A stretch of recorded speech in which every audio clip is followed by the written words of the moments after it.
I think we're seeing fabulous women. I mean, women, like I said, have always been fabulous, but we're seeing more and more push to the forefront now. I want power, and I think that women have a hard time saying, like, cut to the chase. I want to make the decisions. I want the power. Let's also remember hidden figures like Josephine and work toward a world where more talented women and men are heard and never again denied a seat at the table for movements that they've championed. One of the most exciting parts of the program is recognition of the unsung She-roes here at Rutgers University, Newark, from the city of Newark and the greater Newark area.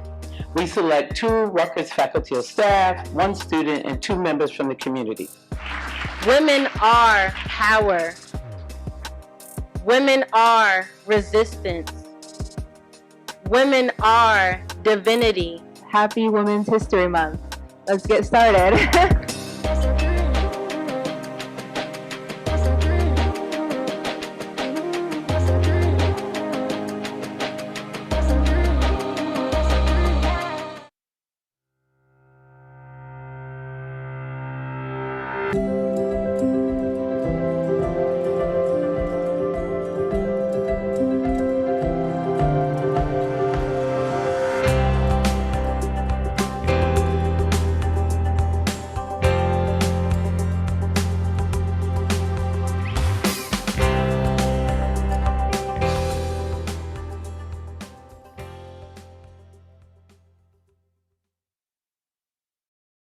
Hello everyone, and thank you for joining us at Rutgers University, Newark to celebrate Women's History Month. I'm standing inside of 15 Washington Street, our state-of-the-art residence hall and meeting center that's soon to be named after the remarkable U.S. Supreme Court Justice Ruth Bader Ginsburg, who also proudly taught at Rutgers University Law School. During this trying year, it's more important than ever that we honor the She-roes among us. We may be physically apart, but we're together in spirit as we honor women who've inspired us and have changed the world. There are so many amazing women to honor this year, but the Women's History Month Committee, made up of a diverse group of women throughout the Rutgers University community, felt it especially important that we honor our female frontline healthcare workers. After all, these women have gone above and beyond during the pandemic. This year, we will continue to celebrate hidden figures, the mothers, nurses, students, employees, and workers in our community. With women like these, we can already see a brighter future. I'd like to introduce a phenomenal woman, Rutgers University Newark's own Chancellor Nancy Cantor. As we gather for this signature Women's History Month event, I want to first say how grateful I am to be a part of this community, where we take both collective responsibility for and collective joy in celebrating our She-roes. I hope you'll join me in sending deep thanks to our organizers who have once again brought us together. As I think you know, this event, like all of our events during Women's History Month, is organic. It's not carried out by fiat. It exists because we, as a community, believe deeply that it is absolutely critical for us to come together to hear stories like those we will hear today. Stories of talent, courage, perseverance, and a commitment to making our communities and our world more just, more healthy, and more equitable. Stories that remind us of our interdependence and of the sweet spot of She-roes in the willingness to learn from lived experience, to provide care in ways that express not only our shared vulnerabilities, but our shared hopes for progress. And this year, we need to hear those stories more than ever as we continue to grapple with the disparate impacts of the pandemic, built as they are on the unequal foundation of the social determinants of health, which in turn reflect a long discriminatory history. We need to hear those stories of the amazing professional She-leaders in our midst, as we will from our keynote speaker and panelists, who aren't afraid to call out those disparate impacts and attach them as they should be to the long arm of history that must not be allowed to continue. We need to hear the hopes of our next generation change makers, as we will today. Hopes that today, She-roes like Henrietta Lacks will face a distinctly different landscape of care in our future. We need to breathe deeply, for this will be a long ride forth to produce a new normal, as it has been a long ride to get here. Now, today, we have She-roes right here who are making significant inroads in the equitable and humane and respectful delivery of the best care to all. And while they will say that we have a lot to learn still about how to pave that way forward, one thing we know is that She-roes do it together, never showing the audacity to think that change and justice are achieved by solitary heroes. We also know from our She-roes that it takes mind, body, and soul to make a difference. Hence the aptness of today's theme, SHealers, mind, body, and soul. Therefore, now more than ever, as we hold up the stories of our She-roes of the past and the present for inspiration, we need to take their guidance to heart and exercise the kinds of care for ourselves that will redound to the long-term benefit of others with whom we hold hands at home, in our offices, and beyond. Let's all get better at that self-care so we can all get better together. Thank you for joining us today.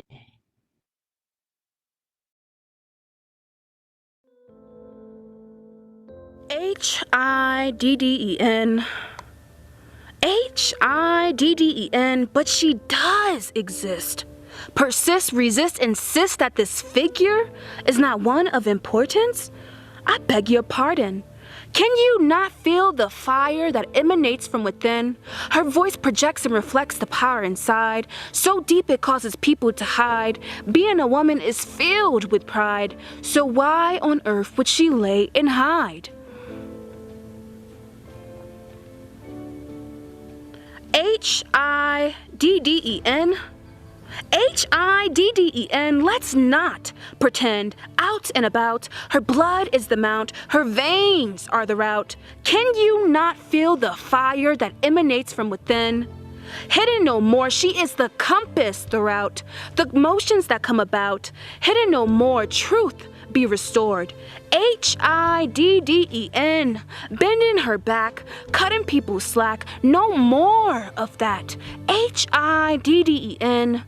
Hidden, hidden in her, do not blend, mesh nor pretend. Let's not confuse her with men. She is a woman. Can you not feel the fire that emanates from within?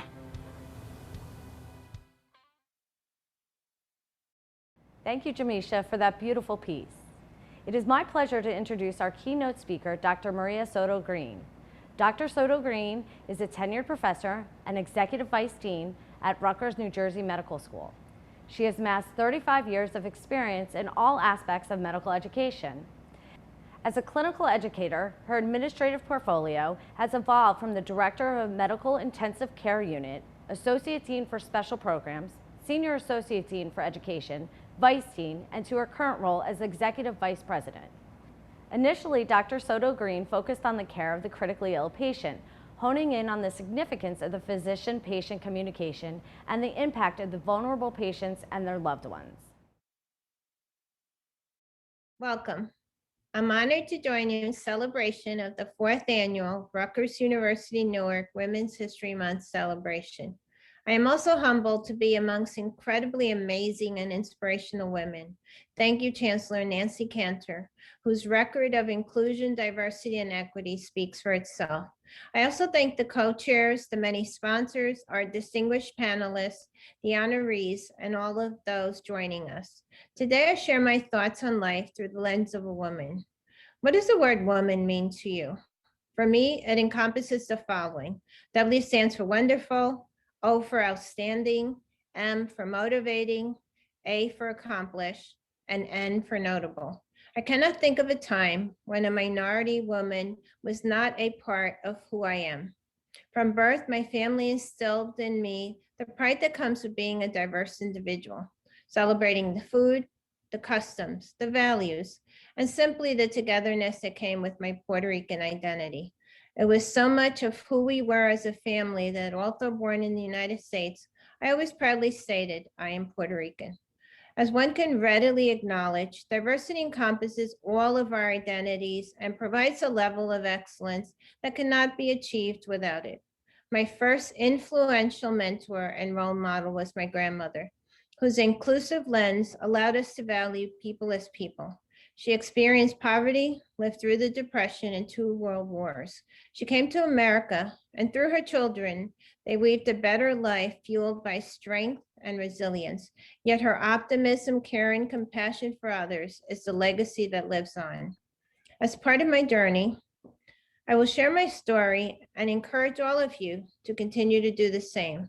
Storytelling allows us to find the support, resilience, and grit to forge ahead. It allows us to reflect on the lessons learned in life's journey. I am a product of teenage parents who divorced when I was 10. I come from an educationally and economically disadvantaged background, and during my senior year of high school, lost my brother while awaiting a visit with a specialist who might help diagnose and treat him. We were in the back of the line, waiting for 3 months due to lack of insurance. I also grew up at a time when there was, and still is, a gender gap. As a youth, my earliest inspiration came with the call to action of the civil rights movement, which has served as my catalyst through every step of my journey. As a product of affirmative action, I seized and embraced every opportunity to show that I belonged, and was fortunate to meet individuals who motivated me to unleash my full potential. Among the many role models and mentors were Josie Torres, an upperclasswoman at Douglas College, who reassured my mother that I would be safe in college. It was here that I experienced the many firsts that would be my inspiration to travel a path least traveled. As I look back, Douglas College provided the setting upon which I began my journey to understanding the power of women and the importance of finding our voice. At some point in our lives, we have all wished we had spoken up, and its impact on our own well-being. Paving the way to where I am today were the many allies, men and women. One such person was Foster Burnett, Assistant Dean for Minority Affairs at New Jersey Medical School, who insisted that I should go to medical school. In many ways, we were ahead of our time. We saw diversity in action. I met Dr. Helen Rodriguez Trias, a pediatrician and the first Latina president of the American Public Health Association, and a women's rights activist seeking to halt the sterilization campaign in the Bronx, which affected the reproductive rights of women in Puerto Rico, like those of my mother. As I look at my own career, I am reminded of Nelson Mandela. Vision without action is just a dream. Action without vision just passes the time, and vision with action can change the world. There is no passion to be found playing small and settling for a life that is less than the one you're capable of living. And reflecting on the rungs in my ladder, I could never have imagined myself in the roles I've undertaken without others having paved the way and serving as inspirational figures. Paying it forward has become my daily mantra that keeps me inspired and fulfilled. I thank those who came before me, my like-minded colleagues joining us today, and those who will carry the torch to push the movement forward. Unquestionably, Rutgers University Newark has much to be proud of, and we celebrate its legacy in honoring women. Recognizing the benefits of diversity, I have focused on the intersection of inclusion, equity, and social justice. This has been accomplished through a pipeline that goes from 6th grade through medical school and faculty levels. Diversity and inclusion must go hand in hand and interwoven into everything we do. Inclusion can only be achieved when we also cultivate health equity and social justice champions.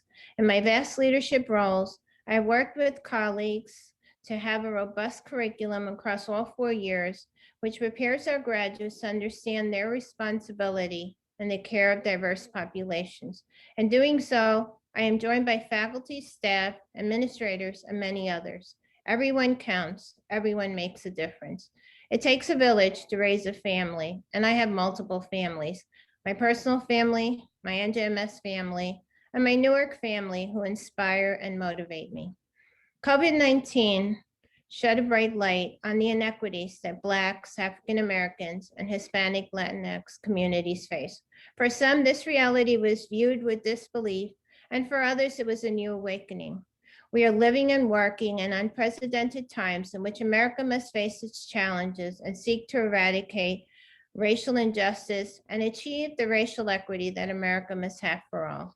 Imagine a nation and a world in which we as women are unable to unleash our full potential.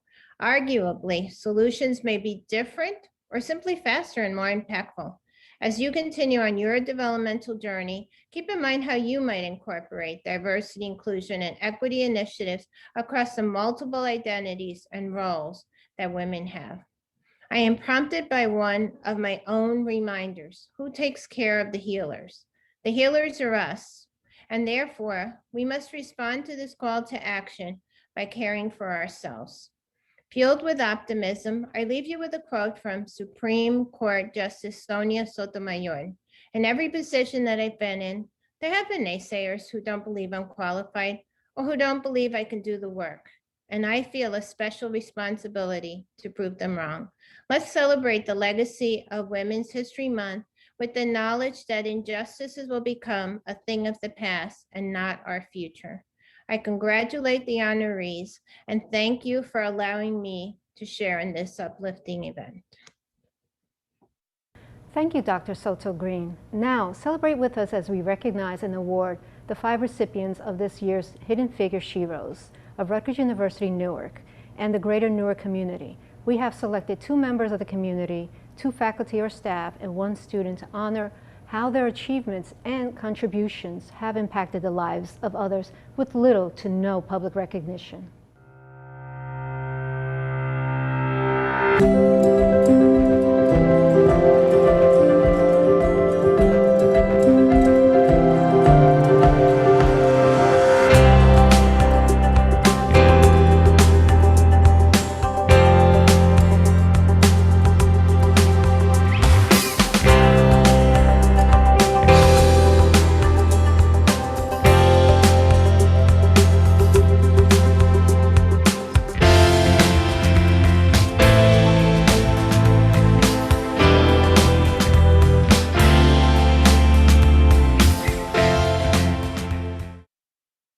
Congratulations to this year's Hidden Figures. At this point in our program, we would like to introduce Rutgers-Newark student, Ms. Laverna J.E., who will be paying tribute to our posthumous honoree, Henrietta Lacks, through poetry. Today and every day, we praise women like our awarded honoree, Henrietta Lacks, whose cells have been very important in the fields of medicine and science, even though she didn't know it during her lifetime. This year marks the 70th anniversary since Henrietta's passing. Studies have proven that her immortalized cell line reproduces indefinitely under specific conditions, and this very line continues to be a source of invaluable medical data to present day. In fact, it was Henrietta's cells that assisted scientists on getting a better understanding of how the virus worked during the early stages of the COVID pandemic. It is remarkable women like this who pave the way for greatness by acquiring vast potential and qualities that set us apart. And most of all, that make us the women we are. And we are the carriers of life. And even those who are denied that blessed right still endure the birth pains of day and night. Because after all, just like the stars, we are the light. In whom the one above has found delight, and only one that shines so bright can stand the dark and dark of night. Layla Ali has proved us right. She stands for all of us in sight, because after all, despite the fall, we are the fight. We've hurt and worked and earned our right, in hopes that one can see our might. In a world that couldn't, and a law that wouldn't, we stand in the gap, because we are women.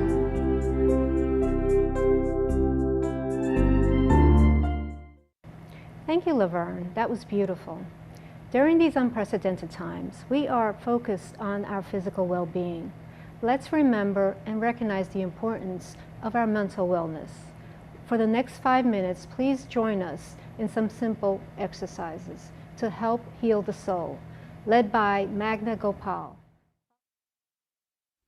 Hi everyone, my name is Magna Gopal. I am a mindset, movement, and communications coach, speaker, and salsa dancer. Over the 20 years that I've spent traveling around the world teaching dance, I've realized the importance of movement, incorporating some form of physical activity into our daily lives.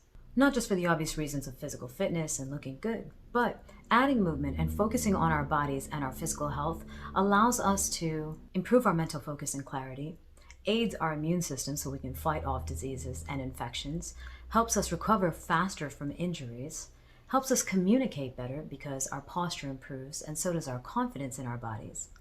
And overall generally lifts our mood, so we become even more pleasant to be around and improves our relationships as a result. Today, I'm going to guide you through a very quick stretch that is designed to counterbalance the effects of something that we do pretty much all day, every day, which is sitting. This is a stretch that you can do anytime, anywhere, and it only takes a couple of minutes. It'll help lengthen your posterior chain, so your spine all the way down to your glutes, your hamstrings, and your calves. I would recommend doing it every couple of hours, especially if you spend most of your day sitting at a desk. Let's get started. So today's stretch, we are going to be working on counterbalancing the effect of sitting down all day, which tends to shorten our hip flexors as well as shorten our posterior chain muscles, specifically our hamstrings and our glutes. There are other stretches that you can do for your hip flexors as well, and opening up the chest and broadening your back. We don't have that much time today, so we're just going to be working on this specific part of our bodies. So where we're going to start is standing nice and tall. And you're going to slowly bend forward. Bend deeply in your knees. Don't focus on creating too much of a straight-legged stretch yet. As you fall forward, allow your chest and your stomach to rest on your thighs. You can let your head hang heavy to the point where you start to feel all of your muscles, all of the bones in the spine rather, reaching for the ceiling. Once you feel relaxed here, you're going to slowly come up to a flat back position. A flat back position is basically where your upper body and your legs create an L shape. The focus here is going to be trying to feel like the crown of your head is reaching for the wall in front of you, while your tailbone is reaching for the back. Keeping your core engaged, using the muscles, your lateral muscles, the muscles alongside your rib cage, pulling your shoulders back so that your neck is also nice and long and neutral. You can use your hands against your thighs or against your shins to almost give you a little bit of a press so you can create a little more length here. After you find this length, same thing again, bend in the knees and collapse your upper body over your thighs. Let your head hang heavy, feel that stretch through your spine. And here now what we're going to do is, keeping our hands wherever they are on the ground, you're going to slowly straighten the legs. If this is your first stretch of the day, you might feel a little bit tight here, so don't force the stretch. And again, bending deeply. And then coming back up to a flat back. So what we're doing is we are lengthening and contracting, which allows us to eventually contract further and lengthen further. Sometimes people focus on a very passive stretch, just trying to stretch out one side of the muscle without actually counterbalancing it, and that's what we're doing today. So again, with our flat back, think of that long, nice, long spine, long neck, crown of the head reaching for the front, tailbone reaching for the back, core is engaged, legs are nice and straight, and bend deeply. Let your body cascade over your thighs, let your head hang heavy, and keeping your hands on the floor, straighten your legs, trying to keep your chest and your belly on your thighs, wherever they were before when your legs were bent. Take a breath here. And again, bend deeply in the knees. And then coming back up into a flat back. See if you can feel longer, taller. Feel that stretch even greater in the back of the legs. And again, bend deeply. Let your head hang heavy, let your arms hang heavy. Let your chest and your stomach rest on your thighs. And then again, slowly keeping your hands on the ground, straighten through the legs. Trying to maintain that connection between your stomach or your chest and your thighs. And again, bend deeply and come into a flat back. Trying to find that length in your spine. Nice gentle stretch here actually. And one last time, bending in the knees, cascading over. Let your chest and your belly rest on your thighs. Deep bend in the knees. Let your head hang heavy. And from here, keeping your hands on the ground or wherever they reach, slowly straighten the legs. Take a nice deep breath. And bending the knees. Come slowly up to standing, vertebrae by vertebrae. Your head is the last thing to rise. I hope you enjoyed that stretch and you feel that length and strength in your body. If you would like a more full-bodied sequence, I would recommend you join me for my Sun Salutations course, which is free for everyone attending today's conference. And of course, if you have any questions regarding mindset, movement, communication, or dance, feel free to reach out to me at magnagopal.com. Have a wonderful day, and I look forward to connecting with all of you. Wasn't that a wonderful activity? Now let's turn it over to our moderators for an invigorating discussion. Dr. Sangeeta Lamba, Rutgers Biomedical Health Sciences Vice Chancellor for Diversity and Inclusion, and Rutgers University Newark student Salma Harfouche. Hello, everyone. Welcome. I'd like to welcome Dr. Chris named as Chief Strategic Integration and Health Equity Officer in 2019. Since the COVID-19 pandemic, she's been studying, writing, and speaking about the virus's devastating effect on people of color and making appearances on CNN, BBC, CNBC, and The Dr. Oz Show. Prior to joining University Hospital, she led the 1199 SEIU League Labor Management Initiative's Workplace and Community Health Program. At the program, she oversaw implementation of a population health strategy that aimed to improve the well-being of healthcare workers in the workplace and communities where they live. Working with leaders and frontline workers of 1199 SEIU and partners across New York City healthcare institutions, her efforts centered on workplace health strategies, worker empowerment, health equity, and health system transformation. Our second panelist today is Ms. Simona Badger, a licensed social worker who decided to start S. Badger Empowerment and Consultation Services to meet the needs of people in Newark and the greater Essex community.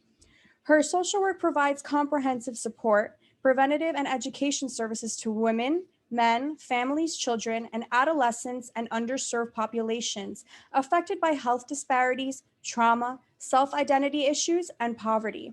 She's a compassionate professional and culturally competent therapist that provides a strength-based perspective to therapy. Simona believes that in working together through a trusting, collaborative relationship, one can gain support to alleviate emotional pain and begin the journey of self-acceptance. Her extensive experience includes helping clients with sleep problems, grief, work-related stress, family stress, depression, anxiety, health concerns, gender-related issues, interpersonal conflicts, transition changes, and traumatic experiences. Our final panelist today is Dr. Karma Warren, a clinical emergency medicine physician serving at University Hospital in Newark, New Jersey. She's also an assistant professor at Rutgers University, New Jersey Medical School. Dr. Warren continues her missions of service beyond the walls of medical facilities and academia through community service efforts. She helped establish the Great Oaks Charter School for middle and high schoolers in Newark. The first year, many of the students were reading only at a third grade level and doing math on a second grade level. With her help, Great Oaks was among the top Newark charter schools for advancement in math in 2014. Dr. Warren is also active in several volunteer organizations that serve the African community. She was involved in the Coffee and Coats Day, where volunteers hung new donated winter coats on the parking meters in Orange, New Jersey, with a coupon to a local cafe in their pockets. She's the current president of the Essex County chapter of Lynx Incorporated and is also a member of the New Jersey Department of Health COVID-19 Professional Advisory Commission, of which she has actually survived after being infected.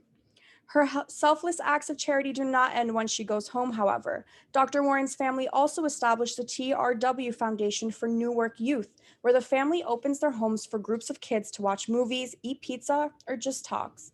The family takes the kids to visit colleges, helps with application forms, and contributes towards the cost of their books once they're accepted.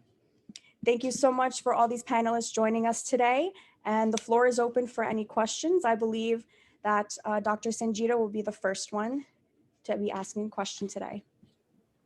Thank you, Salma. And wow, what a powerhouse group of partners and panelists we have. So you all amazing women, and we are so inspired by the stories that we heard about your bio. I'm going to ask a few questions, Salma, and I will take turns, and then we'll also try and get some questions from the panelists into the mix. So I'll get started, and individually and collectively, all your careers have championed paths to change and empowerment for diverse populations experiencing health inequity, particularly women and people of color. So my question for you is, what were your earliest motivations to pursue these careers in health? And actually now, with all the stressors, what keeps you motivated to continue doing this work? And I'm going to start with Dr. Purnell, and then if Dr. Warren and Ms. Badger, if you could just follow after Dr. Purnell. Good afternoon, everyone. Such an honor to be with everyone this afternoon, and especially this esteemed panel. You know, I thought I was going to grow up and become a brain surgeon. That's what I thought Chris was going to be. And I had modeled myself to become, you know, the next Dr. Alexa Kennedy, the first Black female neurosurgeon, or even Dr. Benjamin Carson. And what I soon discovered and really had an epiphany in my general surgery intern year at UCLA is that my truest purpose and calling was around issues of community advocacy, health justice, health equity, policy, and even politics. And so I had to figure out, how do you work yourself out of a clinical training and into a public health realm? And a lot of what developed those, let's say, truisms for me that motivate who I am as a woman and who I am as a soul really came from my youth, right? This sense of advocacy for those who didn't have complete access or who didn't have the most, let's say, advantageous exposures. And it started in my backyard, whether advocating for girls to be able to play the roles that other kids said were boy roles, or you know, more broadly in my household, my father, who was not college educated, but who was brilliant in saying that if people given the opportunity can develop and make significant contributions to society, as he did. He started at Bell Labs cutting grass, reading textbooks at night, working a second job, and ultimately becoming a member of technical staff reserved for PhD and advanced degree scientists. So that was the milieu that helped me to understand how important it was to advocate for others who didn't have access to full opportunity.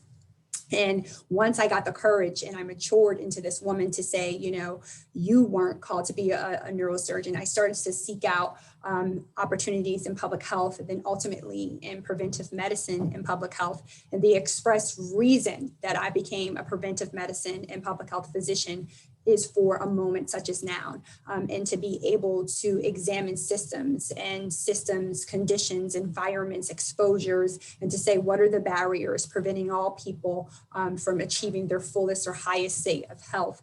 And so that's what got me along this path, and that's really what keeps me along this path. The lived experience of community, the lived experience of so many in my family, the lived experience of those lives that I have had the blessing of being exposed to, meaning do people have the opportunity to be as healthy as they can be? Do they have access to quality healthcare? Do they live in environments where they can be nurtured and cultivated? Quality housing, clean air, high quality education. So that's what keeps me motivated, especially at a time when we are having an unprecedented public health crisis. So for me, you know what, I graduated from Tuskegee University in electrical engineering. And before I graduated, I actually started volunteering in a hospital. And I found that I really enjoyed working with the vulnerable population. So for me, that wasn't my plan at all to be a physician.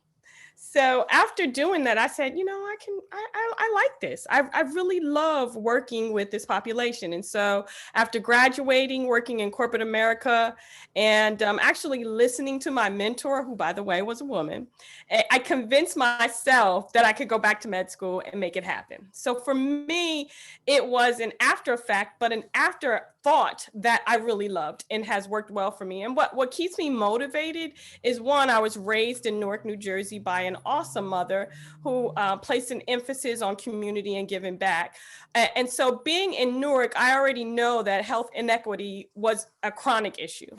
And what motivates me is, one, I have a love for my people. I have a love for the citizens of Newark. And so I want to be there, right? Working in the same community where I was raised and understanding that my presence is important. I talk all the time to my patients that are, whether they're in the trauma bay, in the emergency department, testifying, witnessing what I have also gone through and what I don't want them to go through. And then understanding the state of health for our young girls in urban communities, whether it's Newark or abroad. It lets me know that the motivation is there and I need to be there. And there's so much more work to do. And I need to stay around to make it happen.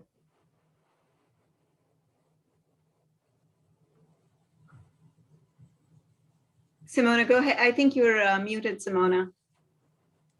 Hi, sorry about that. Happy Women's Month, and thank you for this wonderful honor. It's definitely a change for me to be out of my office and to be on this wonderful platform with these amazing professionals in the health field. My introduction to social work started over 18 years ago. I had no idea that I would be a social worker today. I initially worked in New York as a foster care caseworker, removing children from homes and helping families, testifying in court. And at that time I had my bachelor's and I witnessed, you know, the systemic oppression and just the conditions of the communities that I was serving. And I really wanted to make a bigger difference. So getting my master's in social work was the way to go. And so at Fordham University, my first internship was at a women's domestic violence shelter in Harlem. And it was that experience that changed my entire journey as a woman, as a mental health professional, and definitely as a social worker. While I was there, I did a lot around trauma-informed care, providing individual therapy to the survivors who came with their children for safety. I had a very, an amazing supervisor who believed in me, that just let me, use my creativity and just my passion for helping families who are at risk. I've done women's group ever since. I've worked with women. I'm also a forensic social worker, so I do a lot of work, sometimes in jails, but no matter what area in social work I work, my passion is helping girls and women. Right now, a lot of the work that I do since the pandemic started really focuses on helping women who are, really experiencing a lot of uncertainty, parenting fatigue. So I have about 90% Black women and also a good number of Black teen girls that I see. And so I'm at a point in my career that I'm, really treating exactly who I was trained to see. So thank you. That was wonderful. Thank you. All the answers were just amazing. And this question is actually directed for you, Simona. The current pandemic has taken a physical and mental toll on everyone involved. So what are the long-term implications and opportunities for community consideration? What are some holistic coping strategies for those with related grief due to disparities, social unrest, and political changes? So we know from history that whenever there's a public health crisis or a natural disaster, that there will be long-term mental health effects. And so we're looking at years, even maybe decades of folks still trying to overcome this pandemic. So last year, we're actually at the anniversary of when the CDC told us that we would have a global pandemic and we would be shut down. And so this is considered a traumatic experience. So even the anniversary and remembering the losses and the grief and just our way of life, all those changes brings about a lot of anxiety and depression. And what we found, and this is a survey from the CDC as well, they found that anxiety and depression quadrupled.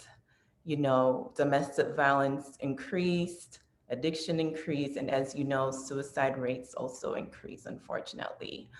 I do think that this is a very pivotal time in our history for there to be more investment in mental health and also telehealth. Before, individuals were more interested in seeing clients face to face. My private practice is actually full. Now individuals have the convenience of having therapy in their home. The other downside to what I've experienced really has to do with the losses that some of my clients did experience. Due to losing their jobs, they also lost their health insurance and could no longer afford therapy. So I do think that at this point in our history, when we know that without mental health, there's no physical health, that there definitely needs to be more interest, more investment in mental health at this point. Let me just add something on Simona. I co-sign everything that she said. Working in the emergency department, we are seeing the numbers going up of those that are presenting with depression, suicidal ideation, psychosis. And a lot of this is because of the pandemic. And one, not only do they not have the health insurance, so they're seeking care in the emergency department, but the care that they are given access to is telehealth. Our patients don't have internet. And so you're talking about patients who need care. And so we're moving backwards with these developments and especially in patients who have developmental delays, autism. So it's definitely not a good space for mental health disease. I just wanted to add that in addition to providing these different HIPAA compliant platforms for video therapy, we also have the option of providing phone therapy. But it's not the same. Most of my clients have adjusted and are making gains and are taking advantage of being safe at home and also receiving support. I do know that children struggle with virtual video sessions, virtual learning. It's not the same as face-to-face.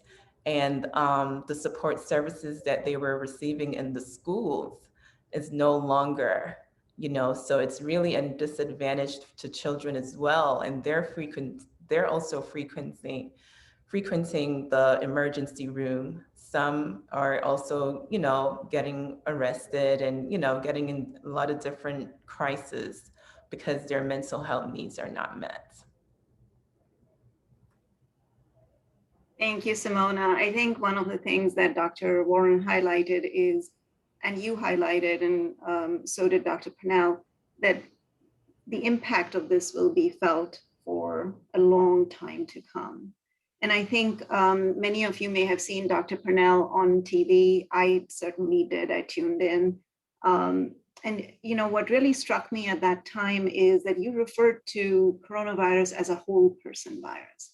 And often what's discussed in the news is the numbers. You know, today there were 3,000 cases or there were 1,000 deaths. But you really spoke about it impacting individuals emotionally, physically, and mentally.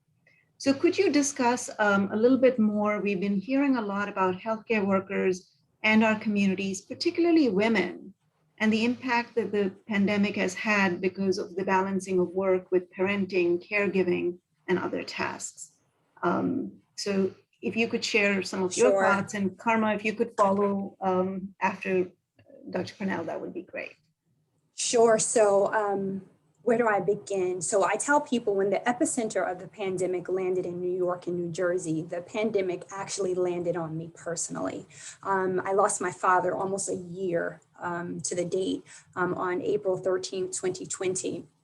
And so it is a surreal experience to be in a position where you work in a hospital and you see not only so many members of your community, so many Black and brown patients who are sick from coronavirus, and not just sick in their body, meaning that their whole families and their whole lives have been left vulnerable. That's why it is a whole person, a whole body illness, and the trauma that is associated with that. So you see that on a daily basis. You're only able to help certain patients, like Dr. Warren is a frontline clinical provider. I do population-based care, so I don't see patients one-on-one, but working in a healthcare environment, you see a whole system, right, going through a trauma, trying to meet the needs of a community that has very complex needs at baseline before an unprecedented public health crisis breaks out. And then that crisis touches you in a personal way, right? So we have very much been in a war, and we've been in a war on multiple fronts. And it has not just been physically, it has been emotional, it has been cultural, it has been spiritual.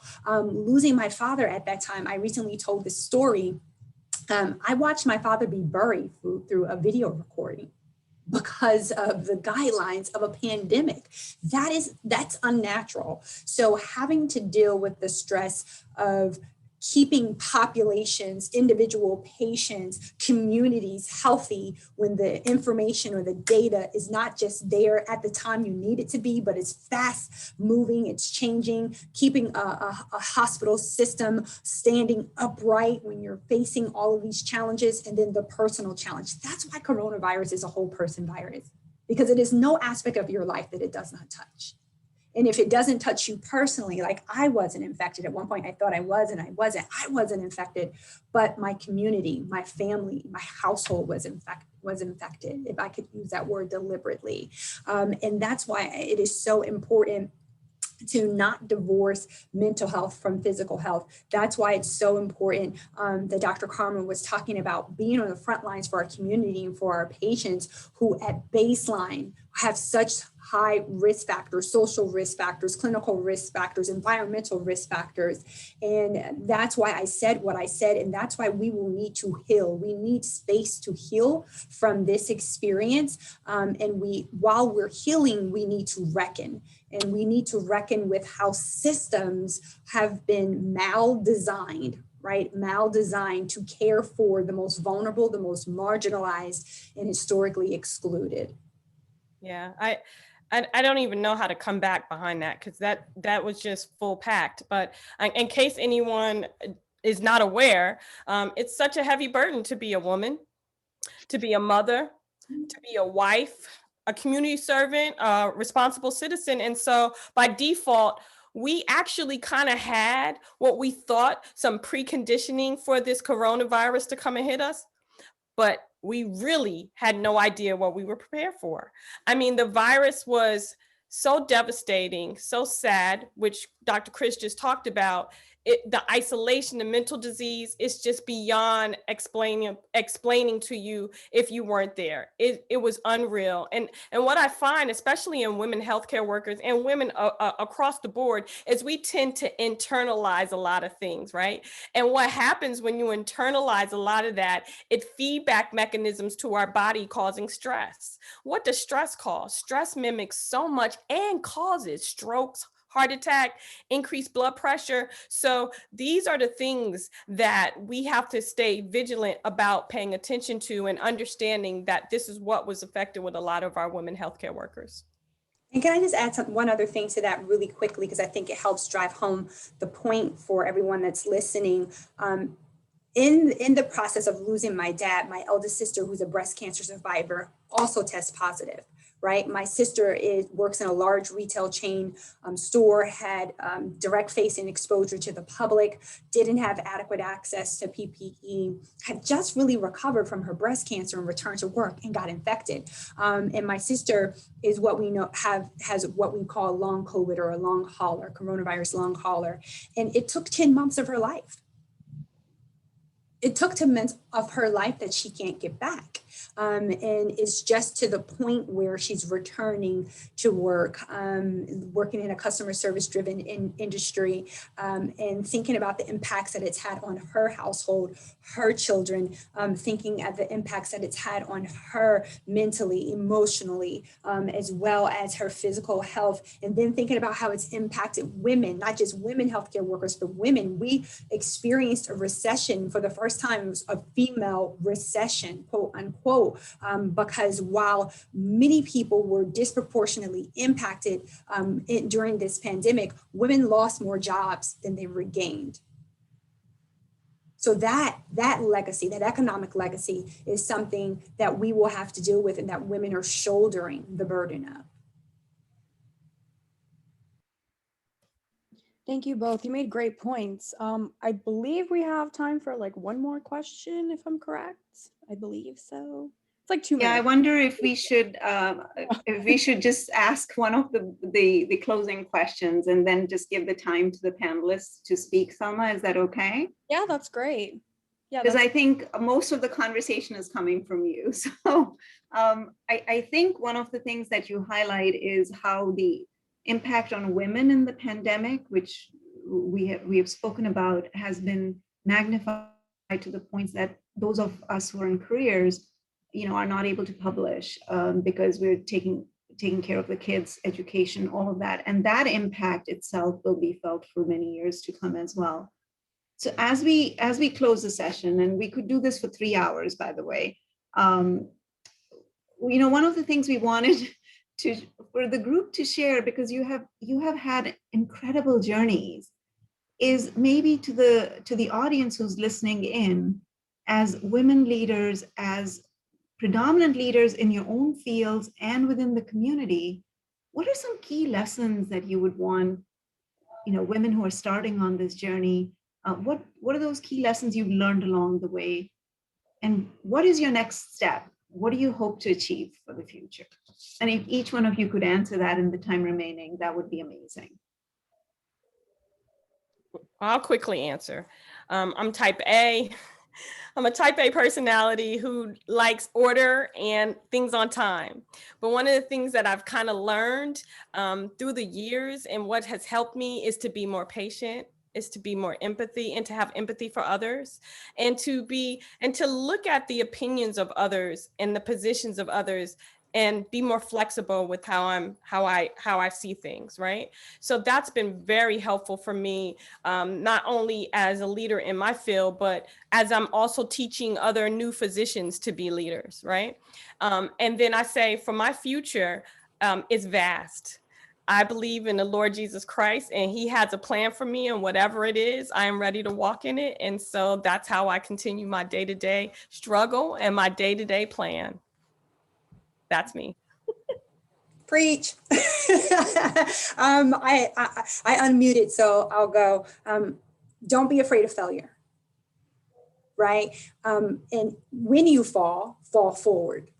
And I think it's so important that as women, especially like Dr. Karma was saying, look, I told you I wanted to be a brain surgeon since the 6th grade. So you can imagine how I've lived the bulk of my adolescent life and young adulthood, preparing myself to be good enough, to be excellent enough, to be accepted, to prove and to demonstrate that as a Black woman, I could be anything I wanted to be, right? So I spent a lot of my young life in a posture of looking to prove, and then maturing into the woman that I am, and knowing that I possess, I should say, unique assets. I possess my own peculiar greatness that no one else has. I have a fingerprint. I have a DNA that no one else has, but we all have that bounty, but we all don't know the power of the bounty that we have within us. So if women can discover the power of the bounty that they have within them and what their contribution is, not just to their particular inner circle or their family, to their household or to their community or to their church or to their job,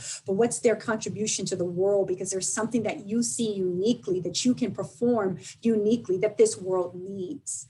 And we learn a lot of that through failure. Look, I've been on medical disability. I've been uninsured, underinsured. I've had some struggles in my life. And because of them, I've become long suffering. And I've learned to reinvent myself when necessary. I have something in my office that says, I stood on a mountain of no's to get to one yes. And I live that every day. And so what the future holds, like my sister, being a woman of faith, what the future holds, all I can say is I'm ready. Okay, so this is my message is for the mental health professionals out there. It's actually Social Workers Month as well. Just want to encourage all my social workers and all the mental health professionals that's on this watching. It's time that we realize that when we look at mental health, it's not a one-size-fits-all. We have to talk about race, we have to talk about sexism, classism, and all the different disparities in treatment. And we also have to, if there are those of you that's considering different universities, I think it's important to look at the focus of these different programs. Are they providing culturally sensitive curriculums and textbooks and information for you to be able to meet the needs of this community? Right now, I believe that liberation psychotherapy is what we're doing, racial healing therapy, and really utilizing holistic practices as a way of really meeting the needs of the individuals who are coming to us. One thing that changed for me during this pandemic is that I'm learning to really show up unapologetically, because talking about Black girls and Black women is not the most common, approach. And we have to amplify their voices. And so a lot of my groups, a lot of the books and the work that I do really tailor around meeting their needs. There has been too many times that individuals have gone for therapy and they weren't seen, they weren't heard, and they were re-victimized and they gave up on therapy. So my mission, what you can expect from me is just a continuation of what I'm doing now, of providing culturally sensitive treatment, wellness, and holistic and racial healing to my community. Next year will be my 5th year in private practice. So I do have a few initiatives that, I'm planning to share with my community here in Newark. Thank you. Thank you. And I just wanted to mention one thing that came up in the chat about the fact that, and the chat says it all, you have been amazingly inspiring. And I think this, so there's a need from the attendees to say, would you be willing to be mentors? So I'm hoping that the answer is yes, because there may be some requests for mentorship coming your way soon. But thank you. And Thank you, Salma. And did you have a couple of closing comments? But I can't even tell you, like I said, we could have done this for 2 hours. And you have just made my afternoon so inspirational that I can go with more energy to my next task. Yes, 30 minutes went by extremely fast. Extremely fast. So any parting words from you, Salma? Anything that that you found? Absolutely. As someone that used to want to go into like the health field and everything, this was so nice to see that there are women like me that are in the field and that are doing the things that I wanted to do. Unfortunately, after like my cancer diagnosis and everything, I realized medical field was not for me, but it's still so good to know that like there are female doctors just still listening, because that was something I definitely struggled with when I was going through treatment. And even before I got diagnosed, it was very hard, you know, on top of my young age as a woman going to male doctors. I felt like I was not being heard. And it took a very long time to find my diagnosis because I was not being listened to. So, you know, I know that if I had any of those women back in the day, if I went into their offices, I know they would have listened, and I definitely would have been gotten diagnosed way sooner. But yes, for those that are in the participants, those are attending here, definitely very inspiring words. And it's great to utilize this not only in the medical field, but like to your everyday life too. Because at the end of the day, I think people forget that like self-care is also a form of medical care. It's just doing it for yourself, and you are your own doctor, which I think is such a big emphasis that we need to teach the younger generation. Don't just trust what, you know, a doctor says. You know, get a second opinion. If you feel like there's something wrong with you, don't give up, because a lot of people just give up because they think, oh, okay, someone's telling me this, so I got to listen to your body too. And I definitely think as us being women, we're more intuitive with our bodies and how we feel, because that's how we were raised. As a woman, you're taught, you know, be nurturing, you know, feel your emotions and all those things. And I don't think that's a bad thing. I think that's what makes us so special as women, is that we're able to listen to our bodies and listen to our emotions, and not just listen to them and brush them off, but really, really feel them. And it's good to believe in yourself and go off your gut instincts. And a lot of the panelists here, like their stories definitely resonated within me. I felt like I could relate to all of you to some degree. And I'm just so glad to like have been here today to listen to all of you. It was very inspiring. Thank you all. So much. Thank you so Thank you. much. Thank you, everyone, and for listening in. And please reach out to our wonderful leaders for more inspirational advice. Yes. Thank you so much to our moderator, as well as each of our panelists, for your time for today during this event, as well as your contributions as Shealers. At this time, I also want to thank each one of our attendees for your support, as well as your appreciation as we celebrate, acknowledge, support, and uplift our She-roes.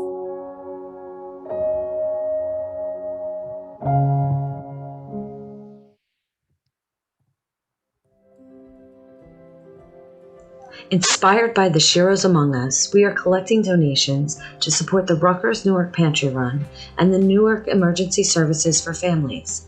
Please see the preceding flyer for details on how you can help.